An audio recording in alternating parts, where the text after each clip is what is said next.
Right in the middle of my son's funeral, with incense still thick in the air and the wreaths not yet wilted, my daughter-in-law Briana looked me straight in the eye and said coldly, "Tomorrow you need to get out of this house. This isn't your place anymore." In front of relatives and guests, I swallowed my tears, bit my lip, and chose silence. I didn't want to turn my only son's farewell into a humiliating argument. I only wanted Nathan to rest in peace, at least on his final day. Yet at the will reading afterward, Briana smirked and sneered, "Hope you enjoy being homeless. Because you're not getting anything." But the moment the lawyer opened the envelope was when karma caught up with her. If you're still listening, tell me where you're watching from. Every comment you leave is another mark in this journey. And if this story has touched you, don't forget to hit like so it can reach even further. I'm Genevieve Hartley, 68 years old, an American mother who's known a lot of loss, but I never imagined grief would hit this hard. My husband died more than 10 years ago from lung cancer, leaving me and our only son, Nathan. After he passed, I sold our old house in the Dallas, Texas suburbs and put $40,000 toward the down payment to help Nathan and his wife, Briana, buy the home we lived in. Nathan said then, "Mom, think of it as a boost. When you want a smaller place later, I'll help." I trusted my son. And honestly, I didn't worry much about paperwork. When I moved in with them, I tried my best not to be a burden. I cooked dinner, worked in the yard, and picked up my grandchild from school. I cleaned, covered small household expenses, and saw it as my way to keep the family close. But it all became an excuse for Briana to find my weaknesses and quietly turn me into an outsider in the very house I helped build. Standing before my son's casket that day, my heart hurt so much I thought I might collapse. Nathan died suddenly of a heart attack at 46, with so many plans unfinished. I wanted to pour all my strength into grieving my son and sending him off in peace. Instead of a family's embrace, I got a cold sentence from my own daughter-in-law. Briana's words cut straight through me, shattering any illusion that I could rely on this family in my old age. I remember every detail. As guests left, the scent of funeral flowers still filled the living room. Used tissues, wet with Briana's staged tears, were on the table. She wiped her eyes skillfully, always facing the crowd for sympathy, but once no one was watching, her gaze was so cold it made me shiver. I looked again at the wreaths from my late husband's relatives, sent as gestures of support. I knew if they heard what Briana had just said, they'd be furious. But I kept quiet. I bit my lip until it bled to preserve the last bit of dignity for the family. I wouldn't turn my son's farewell into an open display of hatred. I went upstairs to the small room, Nathan once told me. "Stay as long as you like, Mom. Treat it as your home." I sat on the edge of the bed, tears falling, yet my mind oddly clear. I opened the drawer and took out the small silver key Nathan had given me a few weeks before he died. He'd only said, "Keep this, don't tell anyone. You'll understand later." I'd wondered, but didn't ask. And now, after hearing Briana throw me out, I began to realize this key was my only hope. I didn't sleep that night. I packed my things into 4 large suitcases and 2 boxes. Each time I folded a shirt, I remembered all the laundry I'd done for the family without a single thank you. Every time I looked at Nathan's bright smile in a photo, my heart broke all over again. I wrapped the remaining pictures in cloth and whispered, "Son, I won't let anyone smear what I've done for you or the love I have for you." Briana didn't come to see if I needed anything or help me pack. Instead, at exactly 10 p.m., she stood in the doorway, arms crossed, tapping her nails on the frame, and said with contempt, "Don't expect me to change my mind by 10 a.m. Tomorrow, I want you gone. I've put up with you long enough." I looked her in the eye and said nothing. I just nodded.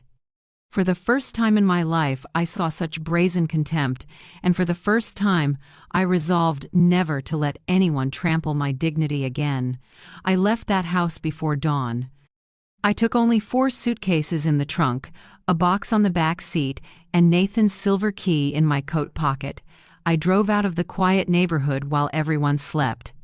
No one knew the woman who'd cared for so many of their children was slipping away like a homeless stranger. I stopped at a roadside motel where a neon vacancy sign threw a cold light over the parking lot. The room was small, smelled of bleach, and the sheets were wrinkled, but I knew this was only temporary. From my purse, I opened the envelope Nathan had bundled with the key. Inside was attorney Harold Pierce's business card and a handwritten note. "Mom, if I'm gone one day, go see Mr. Harold. I've arranged everything." I cried again, but not only from pain. They were a mother's tears on realizing her son had seen it all coming. Nathan knew his wife's true nature and quietly laid out a path for me to survive. I sat by the motel window watching headlights streak past on the highway. A small fire lit in my chest. I wasn't a trembling mother waiting to be thrown out anymore. I was the one holding the key. And I knew the real game had only just begun. The next morning, I drove back to the funeral home where Briana had arranged everything. Nathan's service was large. White flowers blanketed the room, hymns played steady, and hundreds of well-dressed guests filed in. Everyone praised how solemn and well-organized it was, looking at Briana with sympathy, seeing her as the young widow who'd lost her husband. I stood off to the side, feeling like a faint shadow at my own son's farewell.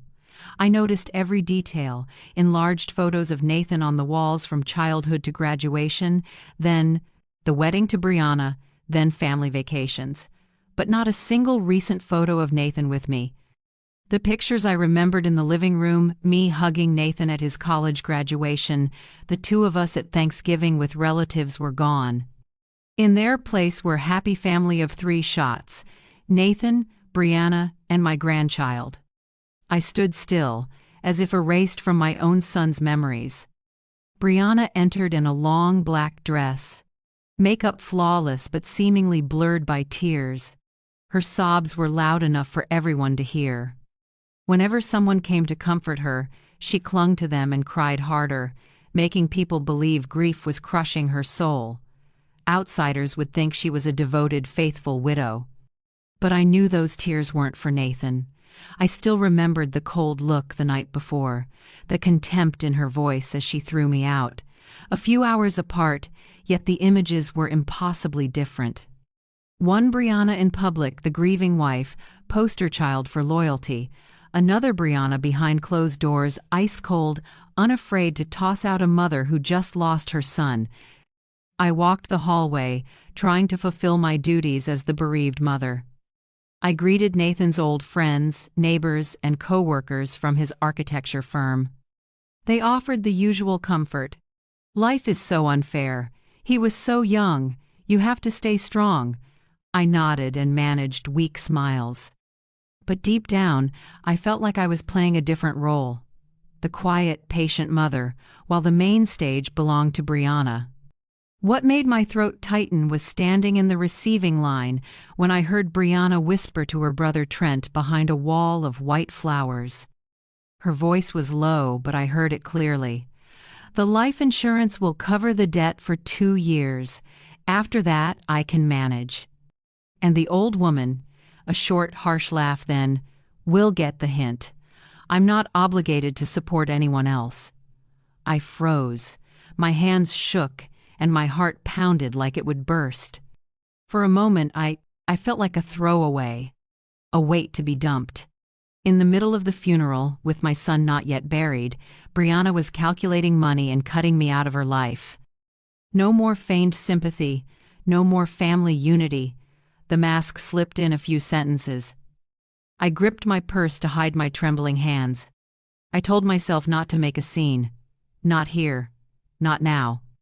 Nathan deserved a dignified farewell, not his mother and wife tearing each other apart in front of everyone.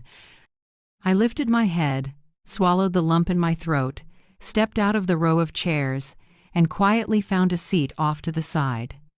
Under the funeral home's soft yellow lights, I watched Briana step up and read a few remembrance lines in a trembling voice.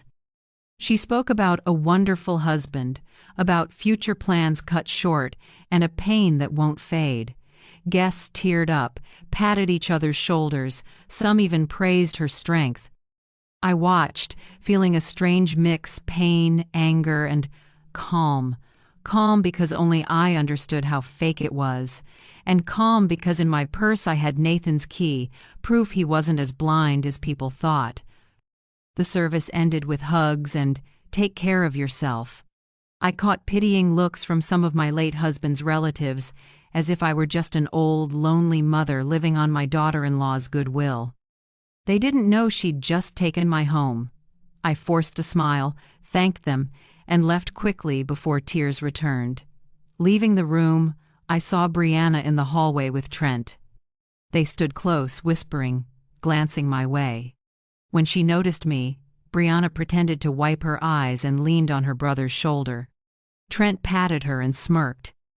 In that instant, I understood more clearly than ever. They saw me as a cost, an obstacle to keeping the house and the insurance money. I stepped outside and took a deep breath. The late afternoon sky was gloomy, with a March chill. I pulled my coat tight, hands still closed around the key in my crease pocket. The cold outside was nothing compared to the cold inside me, but in that deepest sorrow, I felt a glimmer of light. I knew I no longer had a place in this family, at least not in Briana's eyes. But I also knew Nathan hadn't abandoned me. He'd prepared something for me, and this key was proof. That night, I didn't go home, the house I thought would be my final place. I drove straight to the small highway motel I'd rented.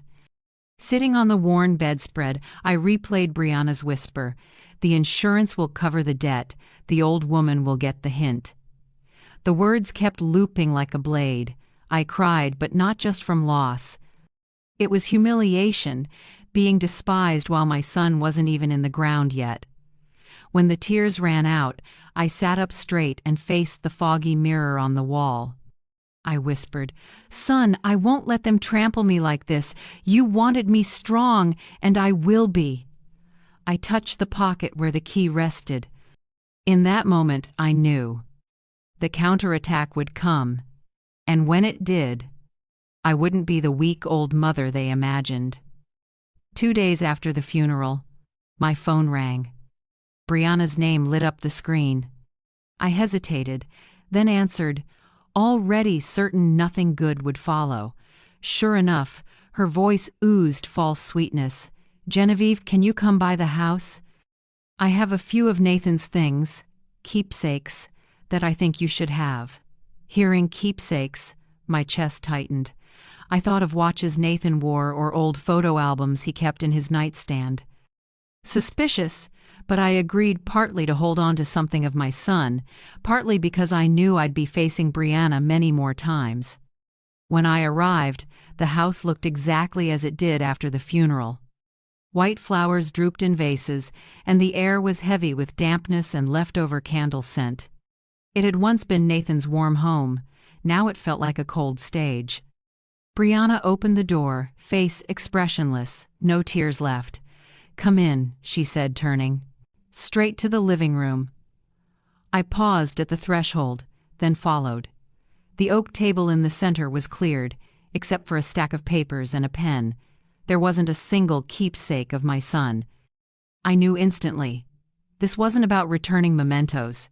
It was a trap. Briana sat and pointed at the stack. "This is an agreement. If you sign, there won't be any legal disputes over the house. I want things clear. The house is in Nathan's name, which means it's mine. You need to confirm you're leaving voluntarily. No claims, no demands. That way, everything stays smooth." I stared at the pages. The language was icy, carefully drafted, even leaving a spot for notarization later. I felt both pain and anger. I knew I had sold my own house to put in $40,000, so Nathan could buy this one, yet here I was being treated like a stranger, told to sign a promise not to cause trouble. I looked up, my voice trembling slightly. Briana, I just lost my son. I haven't even gathered my thoughts. How can you ask me to sign this? She showed no sympathy. Because I don't want problems. I'm young, I need to move on. I can't keep dragging an old woman like you around my house. Nathan wouldn't want that either. Her words felt like a blade twisting into my heart. But right then, an idea flashed. I suddenly remembered the mini voice recorder in my purse, the one I used to save lectures when I was still teaching. There was a gap under this oak table, just enough to hide it. I took a deep breath and nodded. Fine. Hand me the pen. I pretended to tremble as I held it. My fingers slipped slightly, and I intentionally made a small mistake in my signature. To anyone else, I looked panicked, but I knew this. A wrong signature would invalidate the document. Across from me, Briana's face relaxed, convinced she'd won. See? This will make things easier for everyone, she said, satisfied. While she was busy putting the papers away, I smoothly bent down to pick up a dropped handkerchief and, at the same time, attached the recorder under the table. I switched it to auto, its tiny light blinking a faint green. My heart pounded, but I kept the same weary, compliant expression. All done, I'll go now, I said, standing up, my voice unsteady. Briana gave a thin smile, folding her arms on the chair. Yes, you should go. I'm tired of supporting someone who can't do anything. She's a parasite and belongs on the street. I'm not a charity to carry extra weight. I turned away, hiding the tear rolling down my cheek, but inside me, something else flared clarity and resolve. The mini recorder had captured every cruel word. That was my first piece of evidence, and I would guard it like a treasure. Leaving the house, I drew a deep breath on the porch. The late March sky was gray, the wind strong enough to make the front yard trees sway. I pulled my coat tight and hurried to the car. When the door slammed shut, I exhaled long, like I'd just escaped a predator's den. I drove back to the motel, heavy-hearted but with a new fire lit inside me. I knew I had nothing left to lose, but I had something Briana couldn't imagine the truth, and I would let that truth be the rope that binds her. That night, I sat alone in the small room. I took out the recorder and hit play. Briana's voice rang out clear in the stillness. She's a parasite and belongs on the street. I listened 3 times, each time feeling both hurt and more determined. I whispered to myself, Nathan, did you hear that? Your wife's true face is showing, but I won't keep crying. I will stand up, and I'll let the world know you were right to trust me. I put the recorder in the drawer and locked it. The first piece of evidence was in my hands. And I knew this was only the beginning of my counterattack. I returned to the roadside motel room late at night. The red neon vacancy sign outside flickered a cold light through the thin curtain. Inside, the harsh bleach smell clung to the faded sheets, stinging my nose. The small room was bare. A single yellow bulb hung from the ceiling, casting a dim, dreary glow. I sat on the edge of the bed, clutching my bag to my chest. Briana's words from that afternoon still pounded in my head. She's a parasite and belongs on the street. I didn't need to replay the recording. Every syllable felt carved into my bones. Each time I remembered, it hurt and also sparked a flame. It wasn't just an insult, it was a cold confirmation that she considered me disposable. I leaned back against the wall, eyes half closed. Semi-trucks thundered along the highway outside, mixing with the old air conditioner's rattling hum. In that moment I told myself, I lost my husband, and now my son, but I will not lose my dignity too. Nathan, my only child, saw all of this coming. Proof of that was the silver key and the note he left me, and I knew that was my only path out of Briana's trap. The next morning, sunlight slipped through the thin curtain, painting blotchy streaks across the mildewed wall. I woke from a nearly sleepless night.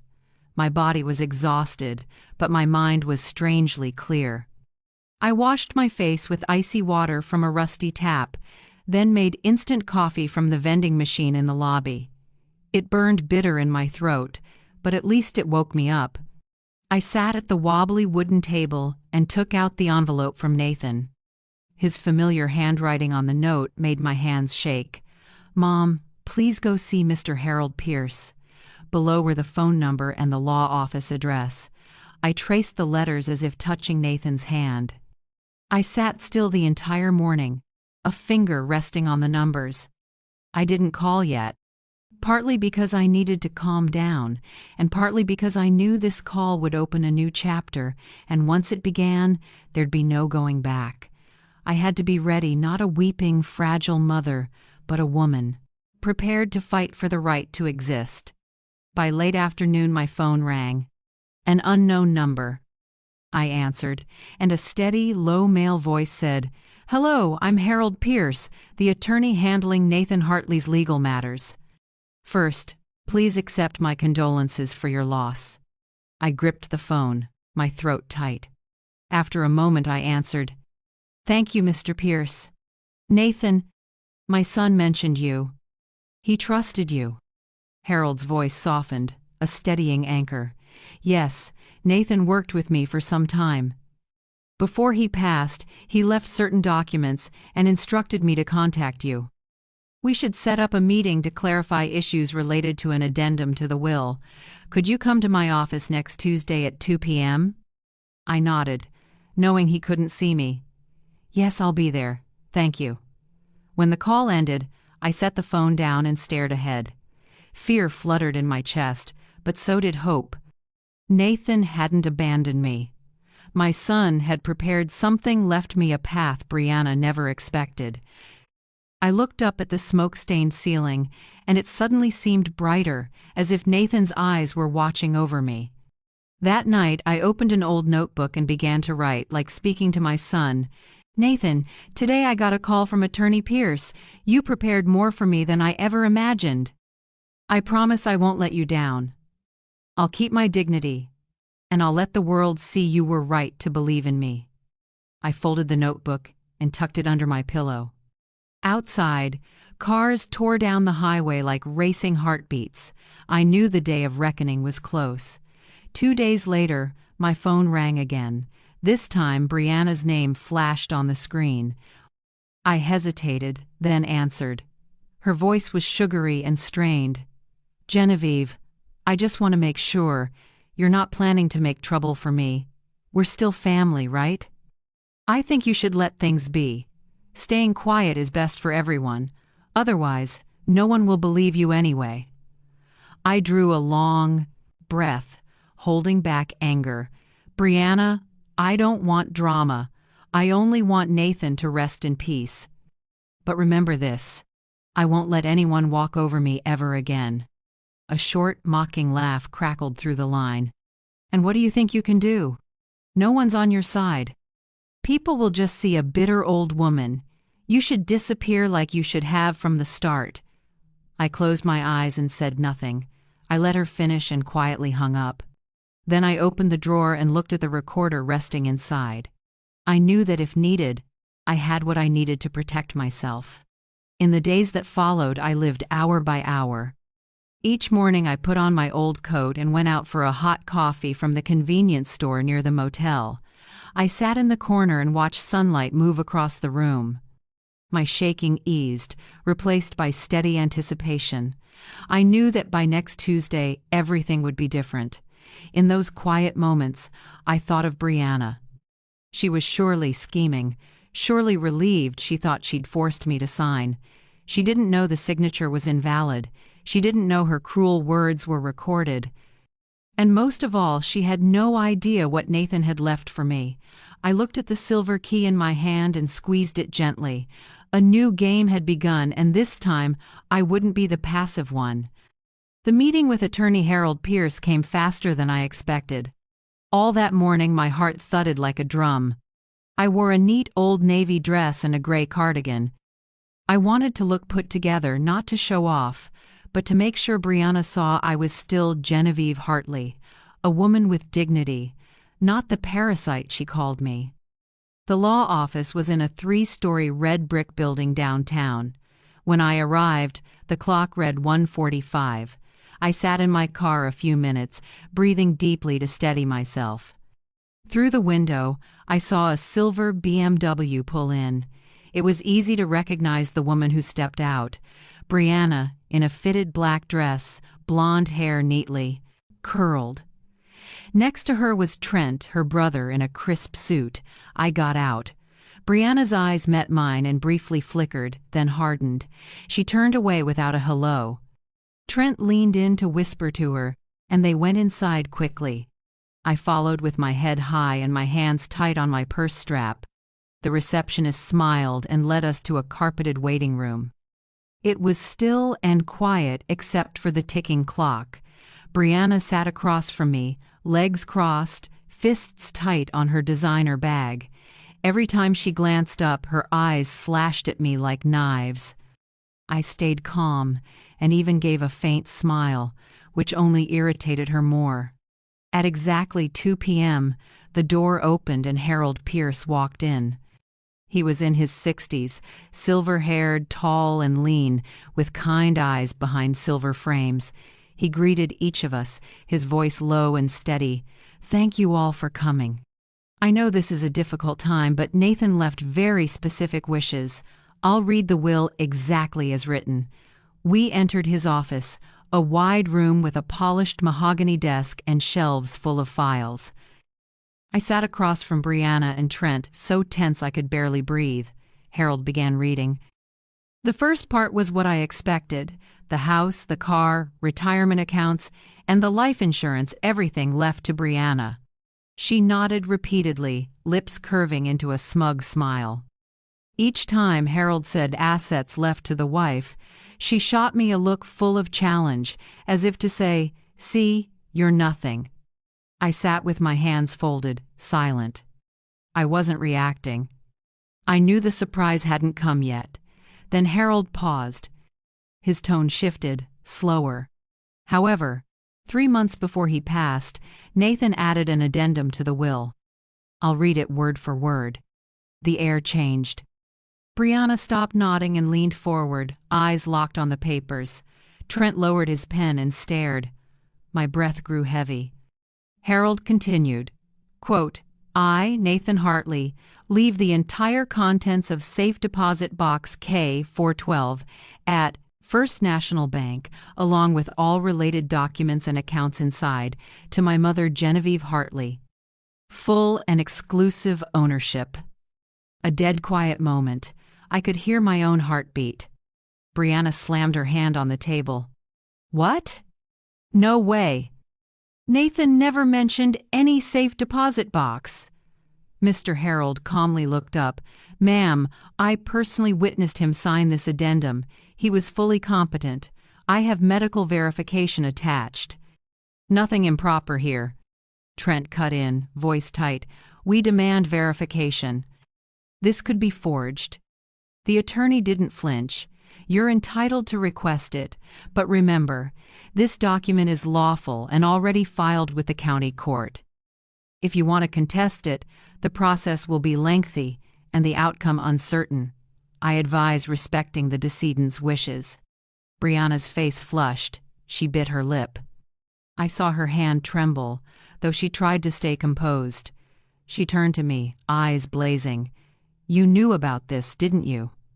"You put Nathan up to it!" I shook my head, speaking slowly. "No. I'm as surprised as you are. Nathan never told me about a safe deposit box. But maybe my son knew better than anyone that his mother needed protection." Briana let out a short, brittle laugh. Trent placed a hand on her shoulder, whispered something, and both fell silent. "Mister." Harold took out a sealed envelope and handed it to me. "These are the box key and the authorization. The bank will proceed once they have the death certificate." "You have full access to the contents." I took it, my hand heavy yet oddly warm. Inside, I told Nathan, "Son, I understand now. You never abandoned me." Brianna's eyes locked on the envelope like she might snatch it. I saw fear there, not just anger. Maybe she knew the box held more than money. Maybe instinct made her panic, because she understood Nathan had seen her true nature. The meeting ended tight as a drawn wire. Briana shot to her feet, her chair scraping back. With a bang, she yanked Trent's arm and stormed out. But before leaving, she turned, stared me down, and said each word, "Don't think you've won. I won't let this go." The door slammed. Only Harold and I remained. He looked at me with a faint smile. "Mrs. Genevieve, your son was very thorough. He planned for every scenario. Trust that he wanted you protected." I nodded, my throat tight. Tears welled up, but this time they weren't from despair. They were the tears of new strength and faith. Leaving the office, I stepped into the street. The late afternoon was chilly, wind tugging my cardigan. I held the envelope close and walked slowly. People rushed by, traffic flowed, yet I felt oddly comforted. In all this loss, I still had something precious, my son's quiet protection. And now it was the flame guiding me through whatever came with Briana. I knew this was only the beginning. A small bomb had gone off, and the aftershocks would last.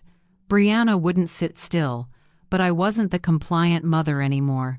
I had evidence, a silver key, and most importantly, a reason to fight. Nathan, my son, had given me that faith, and I swore I wouldn't waste it. 3 days after the will reading, I was at First National Bank on a cold morning. The sky was slate gray, the April wind damp and gusty whipping my hair. I wore a dark brown heavy coat, the envelope and silver key from Mr. Harold Pierce in hand. My heart pounded not from fear, but because I knew the truth Nathan had prepared for me lay beyond that steel door. The bank was busy, heels tapping on the marble floor. I went to the desk and showed my documents. The banker, a middle-aged woman named Peterson, looked up with kind sympathy. "Are you Mrs. Genevieve Hartley? We were expecting you." "Please follow me." I nodded and followed her through several security doors. We stopped at a thick gray door with an electronic lock. Miss Peterson scanned her card and used a master key. My hands shook as I pulled the silver key from my pocket and turned the second lock. A click, the door swung open, and we stepped into a large room under fluorescent light. Box K412 sat on the third rack, long and heavy. I needed both hands to pull it. When the cold metal box settled on the table, I hesitated. "Miss." Peterson offered a small smile. "Take as much time as you need. I'll wait outside." The door closed. It was just me and the box. I sat, took a deep breath, and turned the key. Inside, the first thing I saw was a brown envelope labeled, "For Mom." I opened it with shaking hands. Nathan's voice seemed to speak as I read, "Mom, if you're holding this, the thing I feared has happened. I'm sorry I can't protect you by being there, but I've prepared so you'll never be abandoned. You deserve a peaceful life. No one has the right to throw you out on the street." I cried. Tears fell onto the letter, blurring the lines. I quickly wiped them away. I couldn't lose a single word he left me. Beneath the letter was a thick stack of documents, organized neatly. I opened them: bank statements, investment agreements, stock sheets. It took a few seconds to understand the numbers: nearly $200,000, all in my name. Nathan had taken the $40,000 I gave years ago, invested over time, and turned it into this. And there was more. In the corner sat a separate file marked in red: documentation. I opened it and almost lost my breath. Inside were printed emails, text messages, even screenshots. The first line hit like a slap. "She just needs to hurry up and die and leave the pension. I'll find a legal way to get it."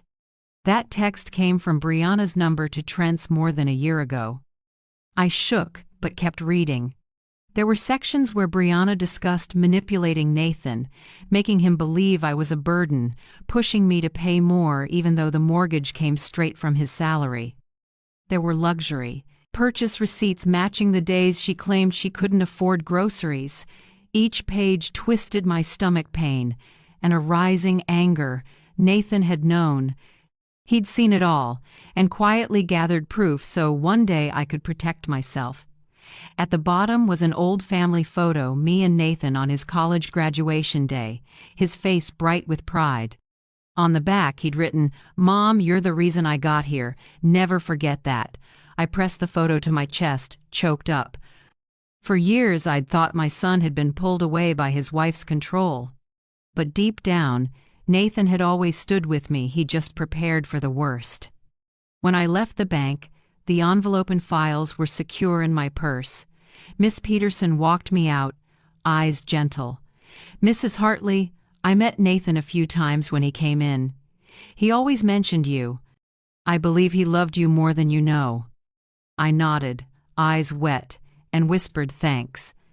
Outside, the midday light made me squint. The wind was cold, but I felt warm inside. On the drive back to the motel, my phone rang. Briana. For a second I wanted to ignore it, but I answered. Her voice was sickly sweet. "Genevieve, are you busy today? I think maybe we should sit down and talk about everything. I don't want the family to fall apart. I made roast chicken your favorite." I tightened my grip on the wheel and gave a thin smile. "Sure. I'll come." I knew. She wasn't inviting me out of kindness. She'd heard about the box. Now she wanted to pry out whatever Nathan left. But this time, I wasn't coming empty-handed. I had truth, evidence, money. I had my son's quiet protection. That meeting would be our first face-off since the will reading. And this time, I wouldn't just defend. I'd test her, so she'd see I was no longer the compliant mother-in-law. I drove slowly, sunlight flashing off the windshield, my lips pressed tight. Inside, I spoke to Nathan. "Thank you, son. I found my weapon, and I'll use it at the right moment so you can rest, and the truth can see daylight." The lunch date with Briana fell on a clear noon, sunlight slicing through my windshield so bright I had to pull the visor down. I drove my old car, emotions roiling. From the moment I left the bank, I knew her invitation wasn't about family, it was just another trap, but this time, I was ready. Briana's house sat on a quiet suburban street. It was still the place I'd lived for 2 years, yet it now felt unsettlingly foreign. When I parked, the door opened. Briana stood there in a pristine white dress, smiling warmly as if nothing had ever happened. "Genevieve, you're here. I'm really glad," she chirped, honey-sweet voice, eyes cold as ice. I nodded slightly, carrying a small bag. Inside was the gift I'd chosen on purpose, a framed photo of Nathan on his graduation day. I was sure Briana had never seen it, because back then she hadn't yet entered my son's life. Inside I hesitated. The dining room gleamed. A white cloth covered the table, a neat vase of red roses in the center. Fine, gold-rimmed china was set like a banquet. Roast chicken, salad, white wine, everything staged perfectly, like props for a performance. "Please sit, Mom," Briana said, pulling out a chair like the devoted daughter-in-law. If I hadn't known her true face, I might have believed she wanted to make peace. I set the gift bag on the table and smiled. "I brought you something small, thought you should have it." Briana tore the wrapping open. Seeing Nathan in his cap and gown, face glowing with pride, her expression softened only for a moment. The fake smile snapped back into place. "Beautiful picture." "Thank you, Mom," she said, setting the frame aside. I noticed she didn't handle it gently, just brushed it off like a prop she didn't need. Saturday. Briana poured wine and handed me a glass. "To Nathan," she said, with staged emotion. I clinked lightly and took a small sip. Inside, I reminded myself, stay calm, observe, don't rush. Lunch slid by in small talk. Briana talked about repairs the house needed and rising expenses. I knew she was setting the stage. I stayed quiet and let her tangle herself in her own sugary web. Finally, after a few fluffy stories, Briana set down her utensils, propped her chin on her hand, and smirked. "Genevieve, I know you went to the bank. I'm not stupid." "So, what did you find in the box?" I looked up, playing dumb. "Oh, nothing much. Just a few old photos, some keepsakes." Nathan was sentimental like that. Briana narrowed her eyes. I saw suspicion flicker, then she gave a thin smile. "Really? I think there must be something more valuable." Nathan wouldn't keep a whole safe deposit box for a few pictures. I shrugged, feigning indifference. Meanwhile, my hand quietly placed a black pen on the table next to the water glass. It wasn't a normal pen, it was the mini recorder I'd bought after the first time I captured her cruel words. A light press at the top, and the entire conversation would be saved. And I had just pressed it. Briana poured herself more wine, took a long sip, then lowered her voice. "Genevieve, we're both adults. I'll be blunt. If you cooperate, I'll give you a cut. We both know Nathan left something, and it's better for everyone if we make a private deal. You'll have money to rent a place, and I won't have to drag this into court. Win-win." I sat still, looking straight into those glossy, fake eyes. For a moment, I saw the real face peeking out from under the makeup. That offer wasn't just greed, it was open contempt. I nodded slightly, my voice shaky, pretending to think. "You really believe Nathan would want me to hide what he left?" Briana jumped in immediately. "Don't bring up Nathan. He's dead. We have to be practical. If you're smart, you'll work with me. If not, you'll get nothing but a few meaningless photos." I bit my lip, bent to pick up my napkin, and hid a bitter smile. In my pocket, the pen recorder was capturing everything. "If you cooperate, I'll give you a cut," was the second noose, tightening around Briana's neck. Lunch dragged on a few more minutes under a quiet tension. Briana kept painting a picture of mutual cooperation, and I just nodded, letting her talk. Now and then, I tossed in a clueless line, playing the out-of-touch mother-in-law who's easy to steer. I knew the more she thought she was winning, the more she'd reveal herself. When the meal ended, Briana walked me to the door, still smiling. "I hope you'll think this over seriously. I don't want tension with you. Family needs to stick together." I gripped her hand and looked her in the eye. "Exactly. Family needs to stick together. And don't worry, I won't forget what you said today." I turned and left, my pocket heavy with the pen recorder. In my head, Briana's syrupy but calculating voice echoed, "If you cooperate, I'll give you a cut." Another piece of evidence, another puzzle piece in the picture I was quietly assembling. When the door closed behind me, I stepped into the sunlight, the breeze brushing my cheek. I took a deep breath. With every step now, I didn't feel alone. I had Nathan behind me, the truth in hand, and bit by bit, I was turning the table. After that staged lunch, I didn't rush to distance myself from Briana. I knew to corner her, I needed one more face-to-face, one sharp blow to knock off the mask. I chose 3 days later, when Briana called first, trying to sound warm. "Genevieve, could you stop by the house? I want to show you some papers." Nathan left. "Maybe we'll understand each other better."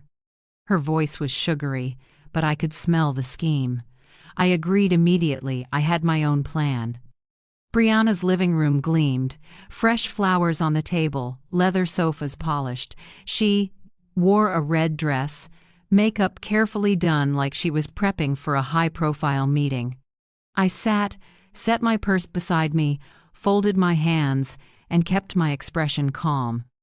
"Thank you for coming," Briana began with a half-smile. "I think we need transparency to avoid misunderstandings. I don't want family tension."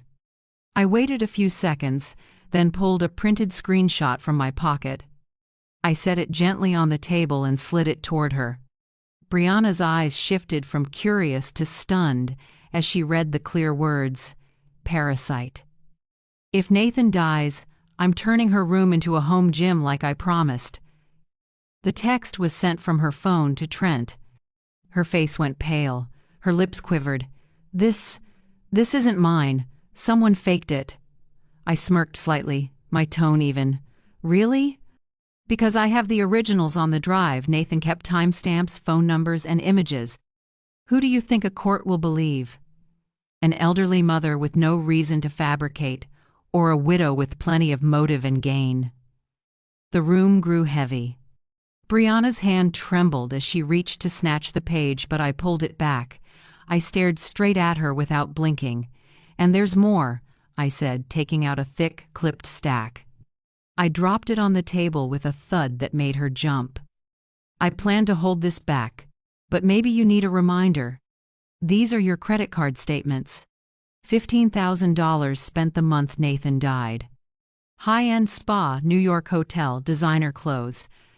And here," I flipped pages and pointed to a line, "is the day you asked me to help cook for the funeral reception, the same day your card ran nearly $3,000 for a dress. And this is what you call financial hardship?" Brianna froze. Her eyes went wide, lips shaking, but no words came out. I leaned back, my voice lower but sharp. "Nathan saw it all. My son didn't say much, but he quietly kept records. Every bill, every text, every snide remark you made behind my back. And now it's all here." Brianna clutched her chest, her face ashen like her mask had been ripped off. She stammered, "Genevieve, I was overwhelmed. I needed to blow off steam." I let out a dry laugh. "Blow off steam? With Nathan's money, with lies, by turning a widowed mother into a joke among your friends?" I didn't raise my voice, but each word hit the table like a hammer, driving her further down. Her fingers dug into her palms. I knew she was spiraling, and that's exactly what I wanted. I leaned in and lowered my voice. "The most interesting part is, I still haven't shown the heaviest evidence. What you've seen is only the surface. Nathan left plenty more, enough to shred your reputation if I choose, but I'm not rushing. I want you to sit with it and understand the ledge you're standing on." The silence was so complete I could hear the clock ticking on the wall. Brianna looked up, fear and hate tangled in her eyes. But I wasn't shaking anymore. I'd come too far to back down. I stood, straightened my coat, and spoke calmly. "Thanks for lunch the other day. And thanks for proving Nathan was right to believe his mother needed to prepare. Remember this, Brianna, I haven't made any of this public. But if you keep thinking about tossing me out, these papers will speak for me." I gathered everything into my bag and walked to the door. Before closing it, I turned back. "Oh, and remember, everything you said yesterday and today didn't disappear. It's in my hands. You decide how you want to be remembered." The door shut, leaving Brianna slumped in her fancy living room, face ashen. Outside, I drew in the cold air. The documents in my purse felt heavy like living proof. I knew the fight wasn't over, but with each step, I was flipping the script. Most of all, for the first time in years, I didn't feel cornered. A week later, an invitation from Brianna arrived. She called it a gathering to honor Nathan. Just a small get-together for family and close friends. I held the card, feeling something off. The same woman who coldly kicked her mother-in-law out right after the funeral now wanted a memorial party? I knew immediately. This wasn't about Nathan. It was a stage for Brianna to keep playing the perfect widow. I decided to go, but this time, not empty-handed. In my purse, the documents and the pen recorder, quiet weapons Nathan left me, were ready. I knew the stage Brianna built would be the perfect place to strip off her mask. That evening I arrived early. The house glowed with lights, white flowers lined the walkway, and scented candles filled the living room. On the long, lace-covered table were framed photos of Nathan, but almost all chosen by Briana. Wedding shots, vacations, the two of them smiling. I noticed not a single photo of Nathan with me. Guests trickled in. I sat quietly in a corner, watching. Briana wore a long black dress, hair in a sleek bun, makeup immaculate. She floated around the room with a wine glass, chatting up everyone. Her eyes watered, her voice trembled. Life is so empty without Nathan. He was my whole world. Family members nodded, some wiped tears, others patted her shoulder. I stayed silent, an outsider in the room. But inside, my heartbeat slowed, waiting for the right moment. Midway through, Briana stood in the center and raised her glass. Her voice shook like she was holding back pain. "Thank you all for being here to remember my husband. Nathan was a wonderful man, and I only hope to live in a way worthy of his love." Applause filled the room. A few relatives whispered praise about her strength. I shivered, but I knew in seconds that admiration would turn to shock. I stood and spoke evenly. "Excuse me, I have something to share." All eyes swung to me. Briana stiffened, then quickly smiled, her tone generous. "Oh, Genevieve, of course. I should say a few words. Everyone knows how much you loved Nathan." I walked slowly to the center, my hand on the pen recorder already switched on in my pocket. I scanned the room, then met Briana's eyes. She gave a small nod to proceed. I set the pen on the table. A soft click sounded as I hit play. Briana's voice filled the room, clear, cold, nothing like the weeping woman in front of them. "She's just an extra expense. Once the funeral's done, I'm turning her room into a home gym." "Don't worry, Nathan's too soft, he'll never push back." The room went dead silent. Relatives and friends froze. A few mouths fell open. Others stared at Briana in disbelief. I heard the whispers ripple. My God, did she really say that? During the funeral? While Genevieve was grieving her son? Heartless. I stood still, saying nothing more. Their eyes said it all for me. Briana's face flushed. Her lips trembled. She forced a laugh, hands up. This must be edited. Someone's trying to set me up. You have to believe me, I would never. But the family's eyes delivered the blow. An older aunt stepped forward, voice firm. "Briana, that's your voice. No one can fake that little bitter laugh." We heard it plain as day. A cousin shook his head and sighed. "I always thought you were cold. But this? Nathan deserved better." Briana looked around, trying to smile, but it shattered. She reached for her glass, but her hand shook so hard wine sloshed onto the table. I didn't add any more harsh words. I just looked at her for a long time, then turned to the family. "I don't need to prove much. I just want everyone to know Nathan was never blind. He saw the truth, and he protected his mother in his own way." Today, I let Briana's own voice expose her. The whole room went silent. People no longer looked at Briana the same way.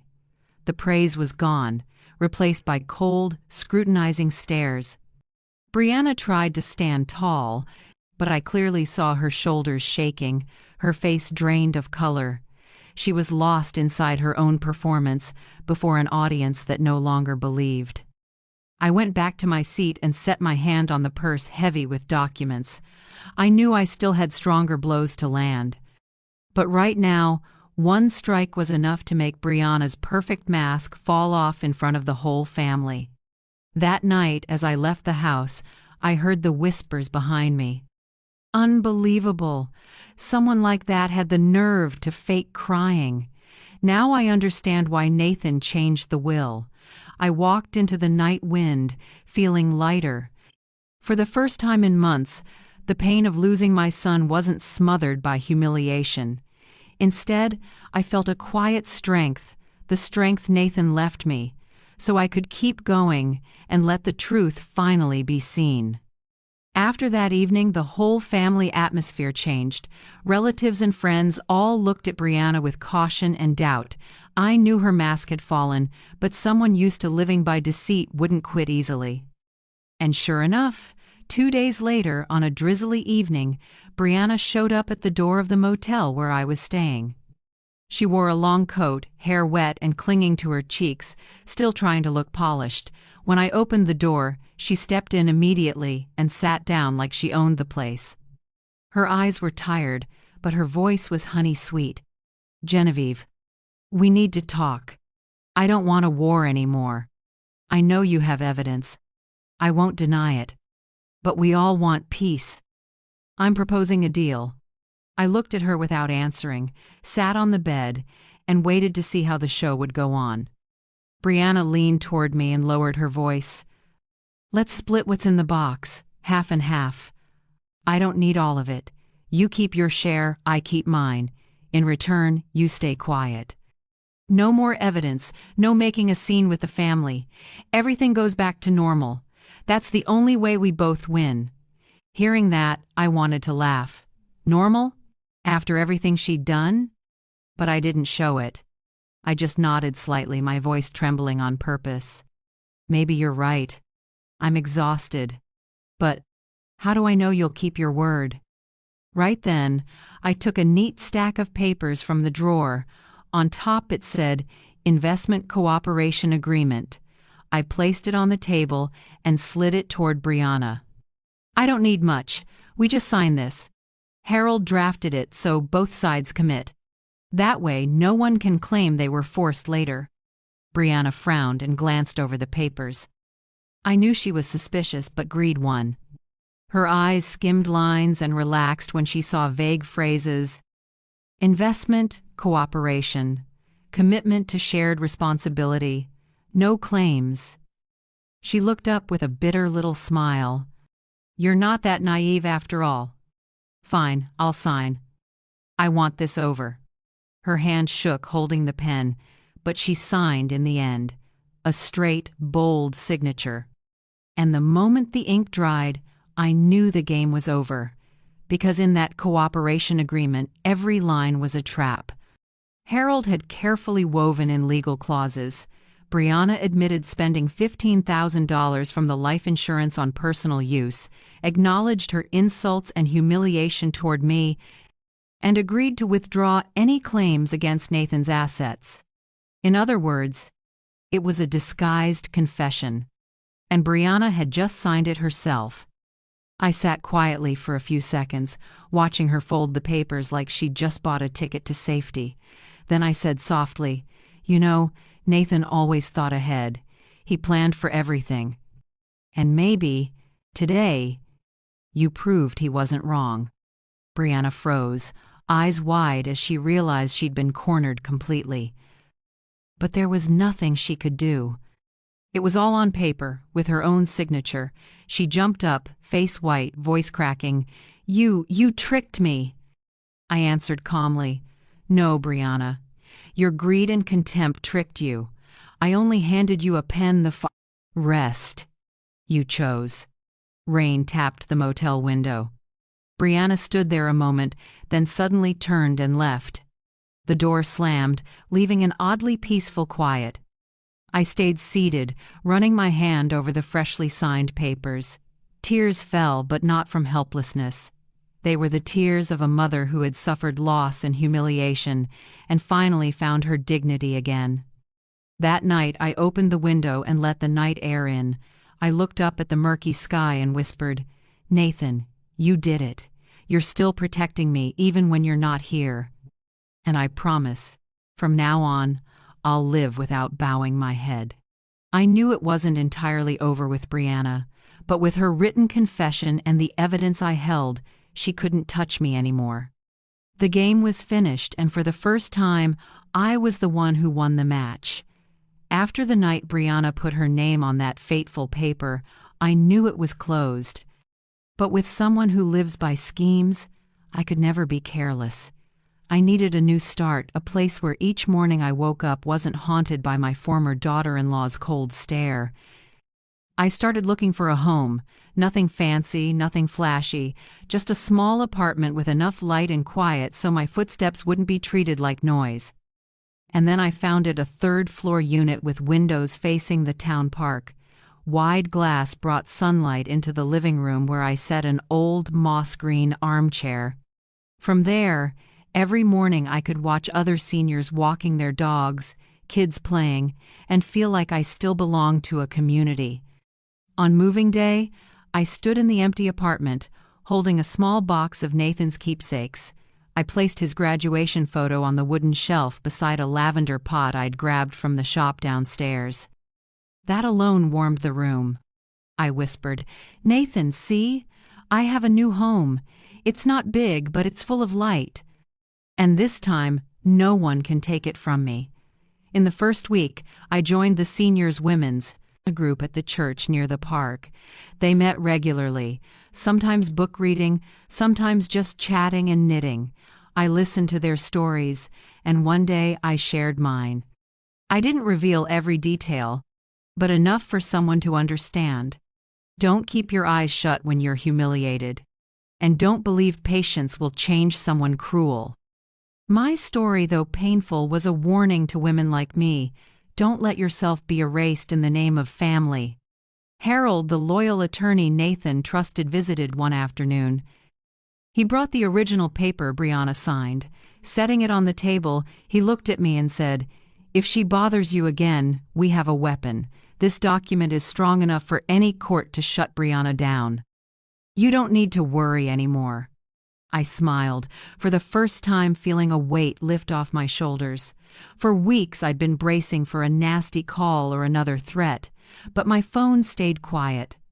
No calls, no messages. She vanished into the shadows where people who've lost their credibility hide behind silence. Still, I stayed careful.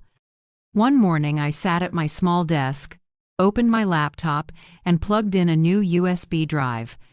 I transferred every copy of the evidence, recordings, screenshots of messages, and the credit card statements Harold had helped pull.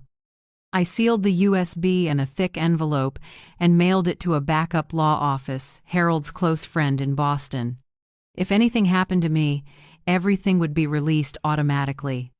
That was my justice insurance.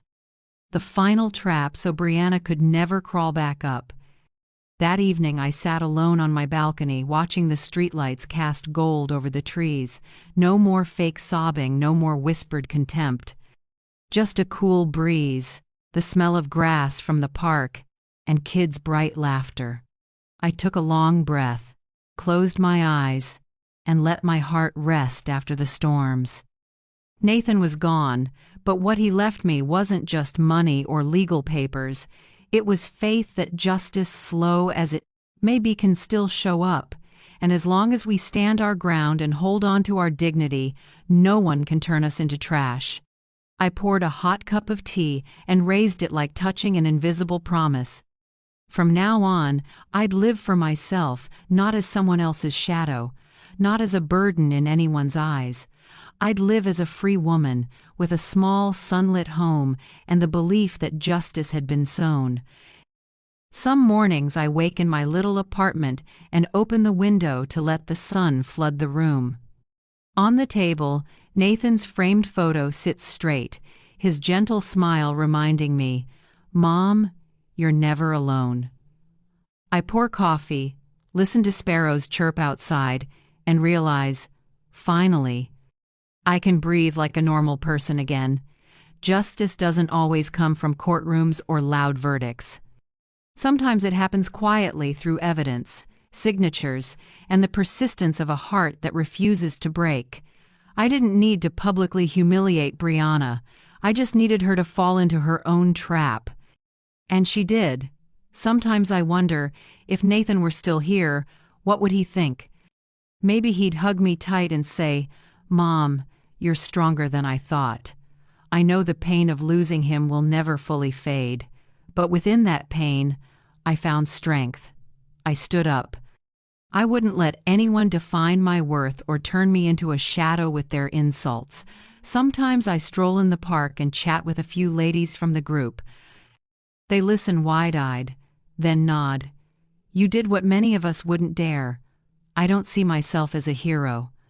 I'm a mother, a widow, an older woman who knows silence can be more dangerous than confrontation. Every night before bed, I still check the backup USB, looking at the neatly stored files. I don't need to use them, but knowing they exist lets me sleep. It's not just justice insurance for me. It's a reminder that truth is stronger than lies if we hold it steady. Writing down this story, I'm not seeking pity. I want to leave a message for anyone who's passed or felt belittled or trampled. Don't ever think age or loneliness makes you weak. Don't be afraid to stand up. Sometimes a single piece of paper, a pen, or a tiny recorder is enough to turn your life around. I lost my son, but I didn't lose myself. That's why I can sit here and tell you this with calm conviction. Justice always finds its way.